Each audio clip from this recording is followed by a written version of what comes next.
The following is a special presentation of Tony Kurre Radio.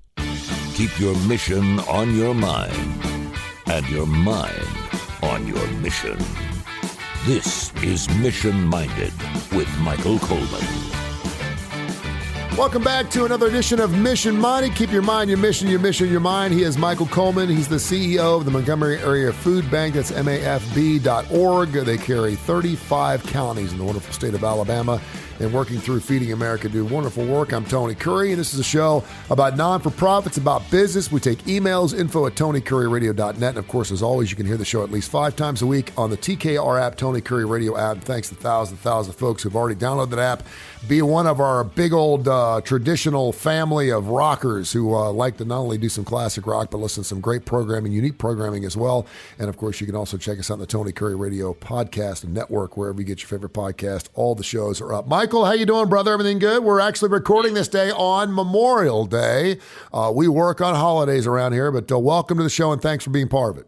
Yeah, so much so. And thinking about this day, and so many families have people who have given their life and for the good of this country, and just so thankful for people committed to that. It has a warm place in my heart, being that I am retired Army. But I will tell you, I never had to do anything close to what so many of these people did, and the bravery that you see and the commitment they show. It's just remarkable. Yeah, you know, I made myself watch a war movie the other night, and I try to do it around these days because I just don't think people realize just how, first of all, just how many people have actually given their lives and sacrificed so much for the freedom of this country. And I watched Hacksaw Ridge, and I was like, man, I mean, if that movie doesn't really clarify exactly the sacrifices and the wonderful work that everyone in our military does, and to give their lives for that sacrifice is just amazing stuff. So our thoughts and prayers go out to everyone on this particular day. Info@TonyKurreRadio.net. Today you wanted to get into leaders who destroy and leaders who deliver, and the biggest differences there. But we do have a couple of emails, and we get emails every single week. Info@TonyKurreRadio.net. I try to work back to the earliest ones. But Samantha in Wetumpka had a very interesting question. She works for a computer software firm, and she was recently up for a promotion after working at this business for 7 years as a senior software advisor. She was well-liked. She's been there for 7 years, knew everybody in the office. Everyone told her she had a great shot at getting this gig.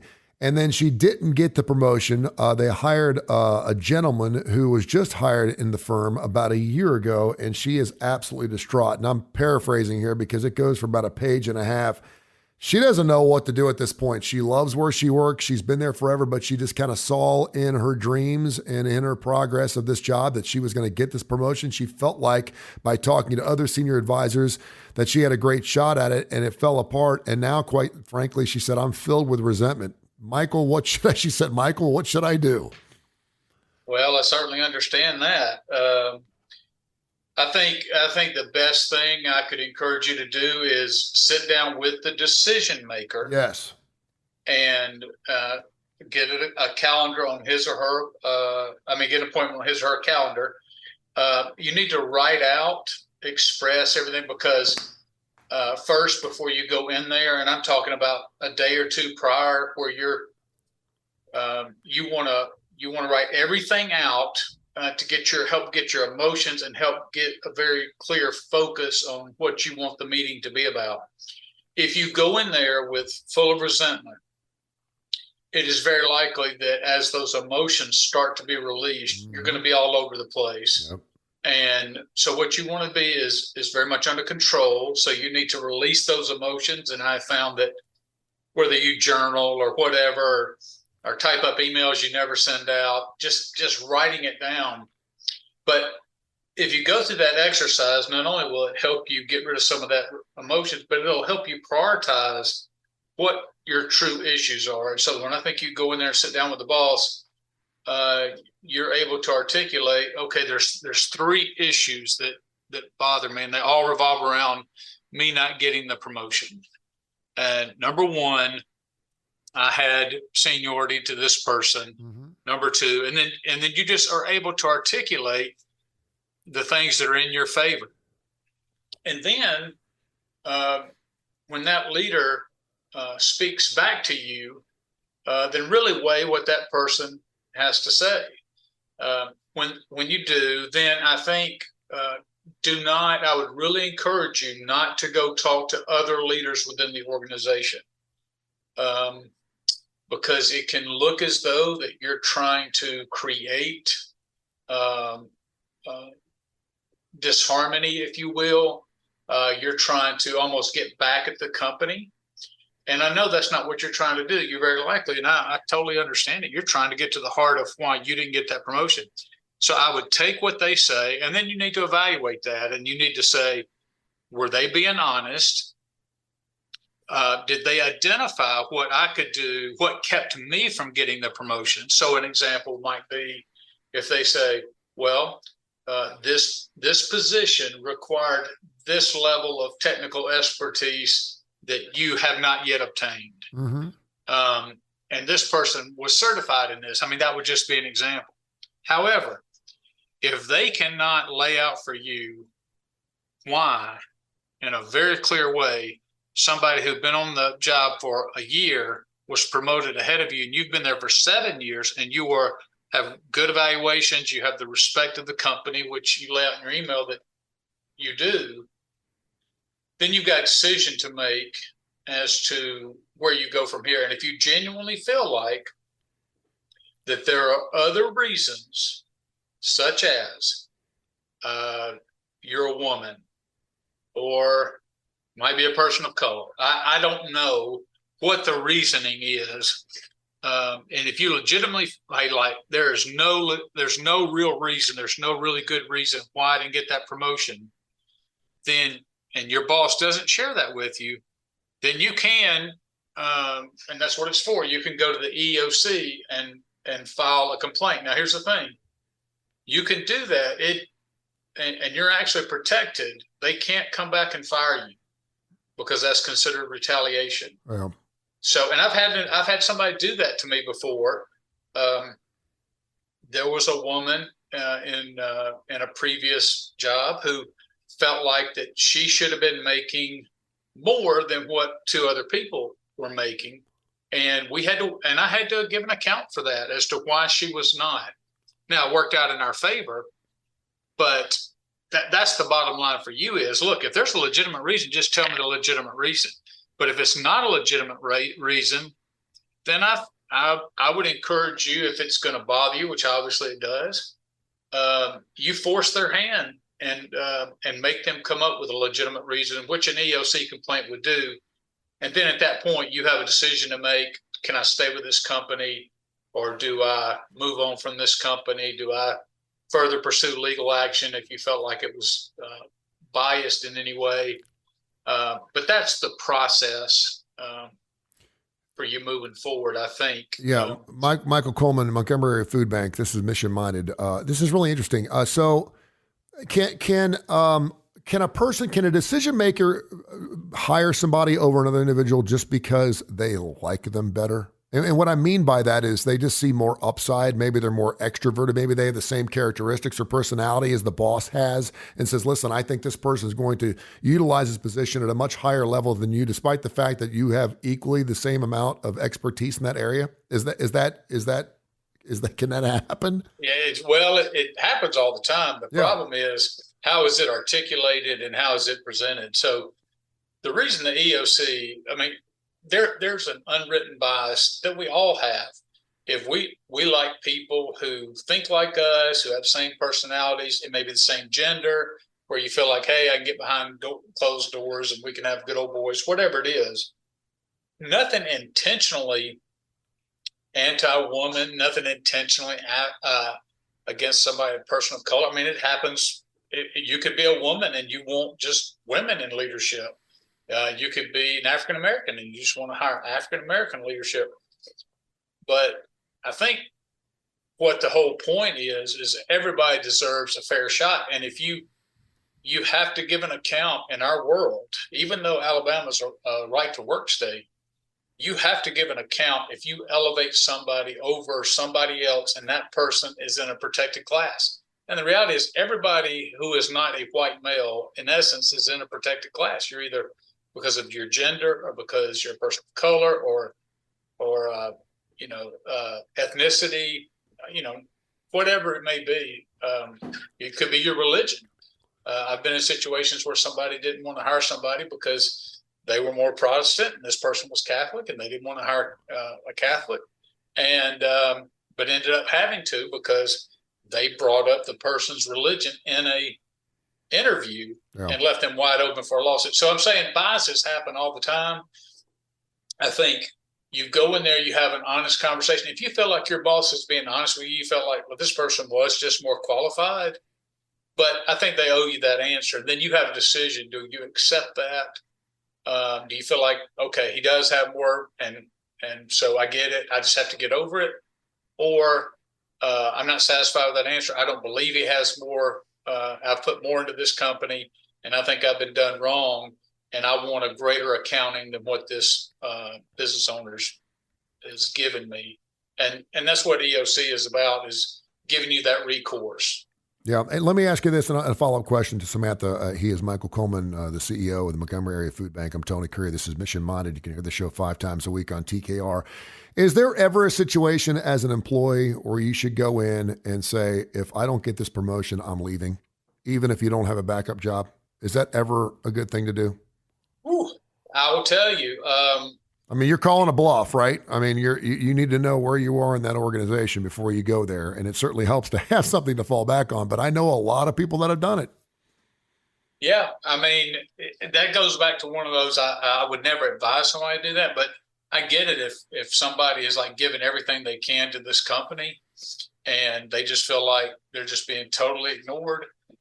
I will tell you, going back from the business side of this for just a second, this is why I stay on my leaders all the time, because about this very issue, because we don't want to take the time to sit down and document when employees perform badly. So I've been in organizations where an employee has performed badly all year, but they think they're doing great because while they've been corrected along the way or verbally corrected, nothing's ever been written down, and the supervisor doesn't have the courage on their evaluation to tell them what reality is. And so they think it's good. Well, the way that bites you is if you go to EOC and I try to make a statement, we've had problems this whole last year from this employee, and they go, show me anything that's documented. Yeah. And the reality is, if you think about it, if you've not taken the time to sit down and tell that employee what they're doing wrong, how in the world do you expect somebody to correct something that they've not been told about? I mean, there is that. That sounds like marriage. What? Well, why didn't you tell me, honey? I didn't know. Hey, I'm coming at next month's my 39th wedding anniversary. If I could have taken my wife to court over that, she'd have gotten locked up years ago. You idiot! You should have known better. Why should I have to tell you? That's right. But no, I mean, when it comes down, but that's why that process. Now, look, I'm not saying sue the company. When I say go to the EOC, it's not suing the company. It's just a protective measure that brings your boss to the table, that he has to give an accounting in front of an outside to make sure that he is operating within the boundaries of the federal labor laws. And I think you know what? I operate as if I could be sued any day. And so when I talk to my HR, when I'm talking to my leaders, I'm like, look, if we're going to make a move, if we're promoting somebody, we better make sure that everybody was considered first, and we document that. We're going to hire somebody, we better make sure, there's just a right way to do it and a wrong way. And if you take shortcuts and you do something like this, and I know nothing more than what she's just shared with us, but you could be endangering your business, or at least leaving yourself open to a potential lawsuit down the road that could cost you quite a bit of money. All right, we'll always get to your emails, info@TonyCurryRadio.net. This is Mission Minded here. Listen to it on TKR at least 5 days a week, and of course also on our podcast network. You can check it out. We're available on every major podcast network out there, including, of course, Spotify as well. We'll get some more emails here, but your answers are great, and they always create other topics. Way to go, Michael. Every time you answer a question, I get a topic out of it. But you did want to get into the big difference between leaders who destroy and leaders who deliver.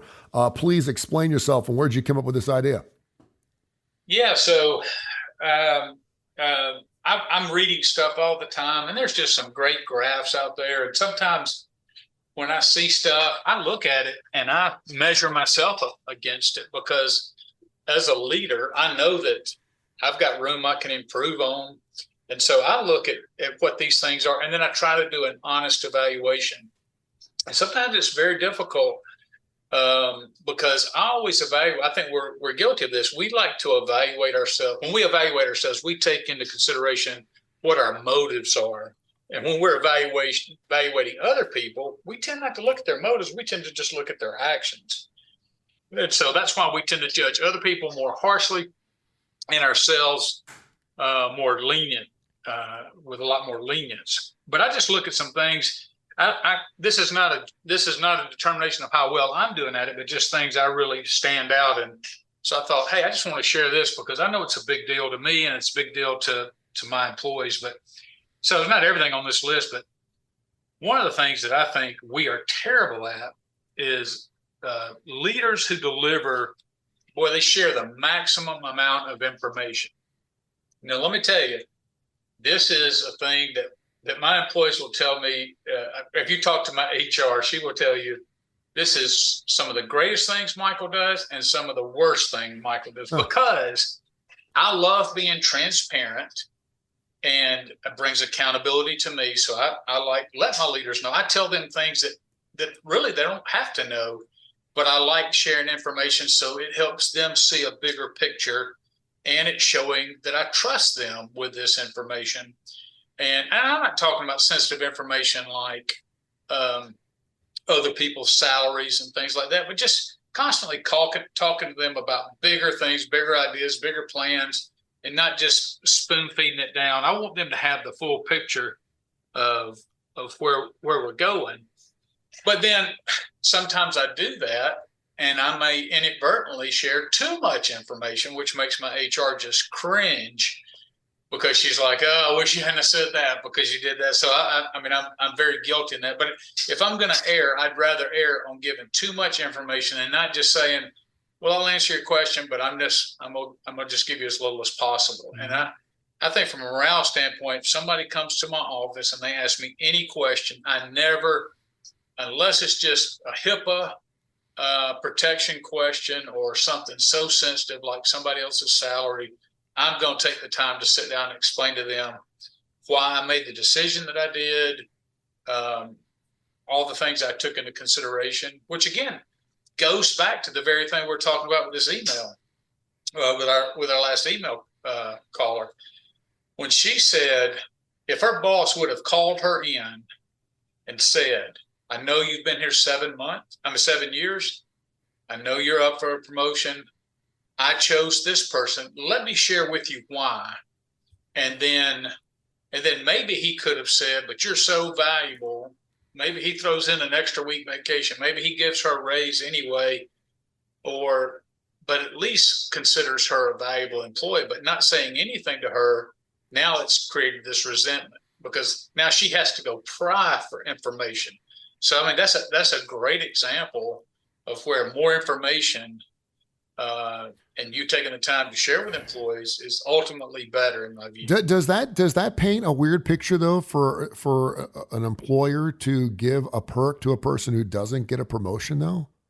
I mean, it's basically saying, listen, I'm sorry, but here we want to throw you a bone or we want to give you a raise. Yeah. I mean, it's making it look like you made a mistake is what it looks like to me. And I understand that maybe from the heart, it looks like a good situation. But if you're not getting the promotion that you thought for sure you were going to get, and all of a sudden they're giving you a $5,000 raise, I don't know what that really says.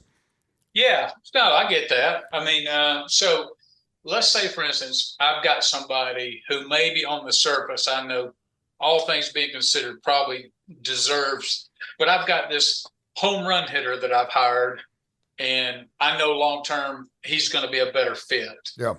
So now I've got a 7-year employee, and I have to think about, well, if I was considering her for a promotion, well, then she's obviously got some value. Just because she got beat out doesn't mean she doesn't have value. Yeah. So I don't want her leaving this process totally defeated. And like she is, she's resentful, she's upset, she doesn't know why. So I think it's better to call them in and say, hey, you're valuable. I know you didn't get this promotion. I don't know when the next opportunity is going to be, but I want to show you, I want to communicate your value to me, not just verbally. And you do something that way.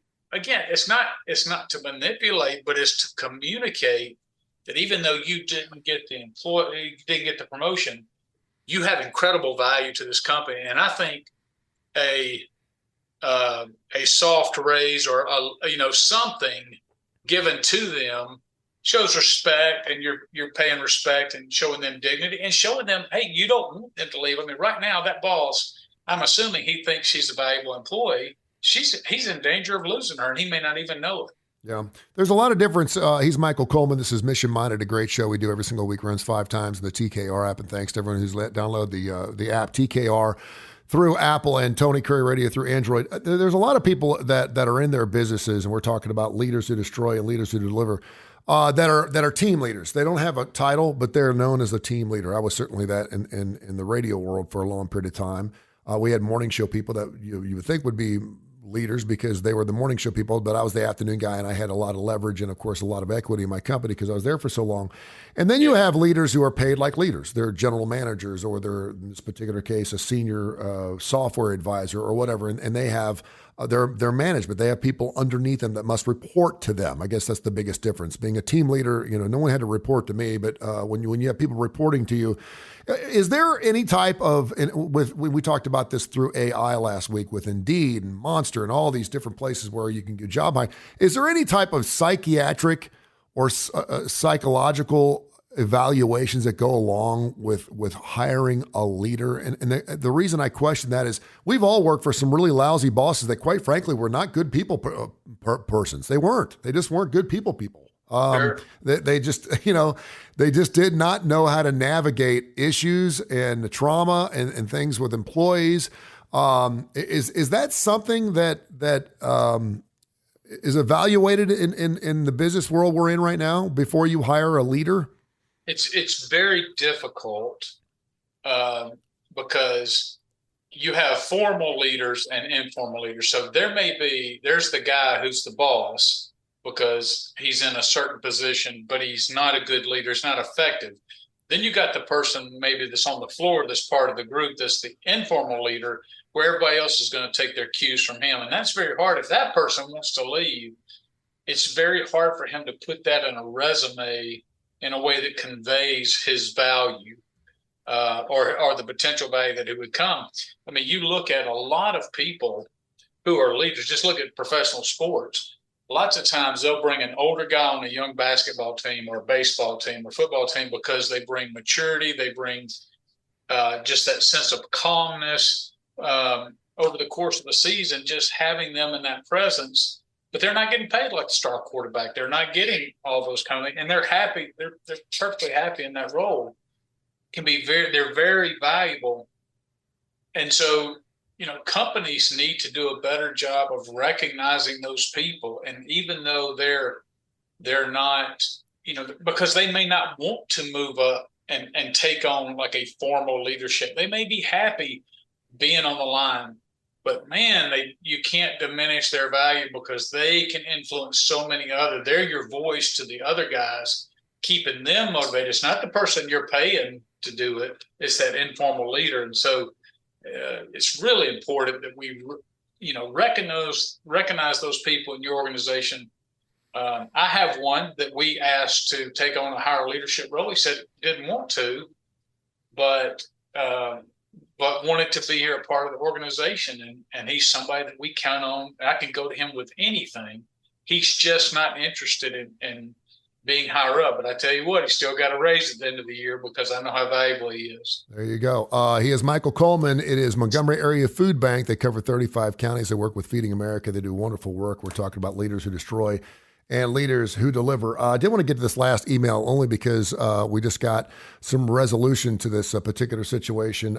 Jimmy in Birmingham, Joe Biden and Kevin McCarthy reached a debt ceiling deal this past Saturday night, a couple of nights ago. So this email was actually a couple of days before that, but wanted to know how that debt ceiling resolution would have played out if, in fact, it hadn't happened for non-for-profits and government agencies like Feeding America. Does it affect you at all directly in the fact that it's a done deal? Obviously, things aren't going to change, but what's your thoughts on that?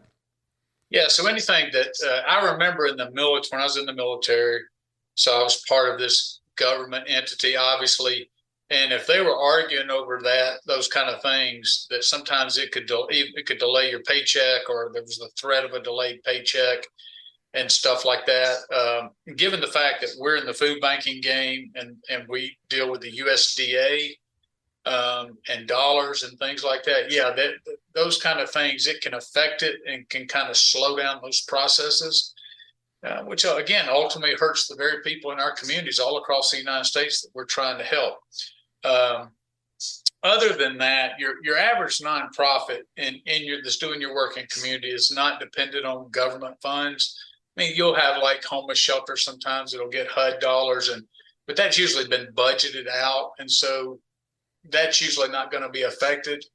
It's more the USDA and things like that where it can get a little muddy. But it's never good for nonprofits when the government when there's instability, because that affects the markets. Lots of people who are your donors are the people who pull from their savings and say, okay, I'm going to give X amount. Well, their savings are all invested. So the government acts difficult, the markets get shaky, you lose money in the markets, the people typically don't have as much money to donate. So indirectly, yes, it affects us. And sometimes we won't see the effect of that, for months. It all depends on how quick the markets rebound and that whole process. So it's kind of built in a little bit. I don't watch markets on a daily basis, but it's all just kind of part of the process, and it goes up and it goes down. And, I can't get too emotionally tied up in that. I just have to keep my eyes focused on what we're doing. But indirectly, it does have an effect. I got you. Michael, tell people how they can find you. You do wonderful work. And of course, we have another show we're going to be starting here on Tony Curre Radio, hopefully sometime in early June. So we're super stoked about that, primarily about the Montgomery Food Bank and all the wonderful work you do. I've gotten an opportunity to come down there and walk through your facility, and I was just absolutely blown away by how sufficient you are, and it's just amazing the work you do down there, and how it just. I mean, I know that behind the scenes there's probably a little chaos, but it's just amazing how it's a well-oiled machine down there, and you do wonderful work. But tell people how they can help you out. Yeah, so go to our website mafb.org, and I would tell you, I would encourage you again to give to your local food bank, but not just give, but go down and take a visit to the nearest food bank. Now, we're not talking about a food pantry from a church, although that's very important. We're talking about your food banks. Find out where your Feeding America food bank is and go pay them a visit, ask for a tour, and see all that's going in just across the United States, and really get involved. There's so many volunteer opportunities. There's so much need that's out there. Really, I just would encourage people to become a part of what we're doing, and real excited about the Food Bank podcast. We're coming to help educate people, but to get them more involved, because this is a fight we can win. We do believe there's enough food in America, and particularly here in Alabama, to feed everybody in need, but it is an incredible logistical endeavor. And we just need everybody's hands in that to make sure that our neighbors are cared for, and that we have the kind of communities of care that we desire to have. Michael, we'll catch up next week. Thank you, brother. Appreciate you. Enjoy it as always. This has been a special presentation of Tony Curre Radio.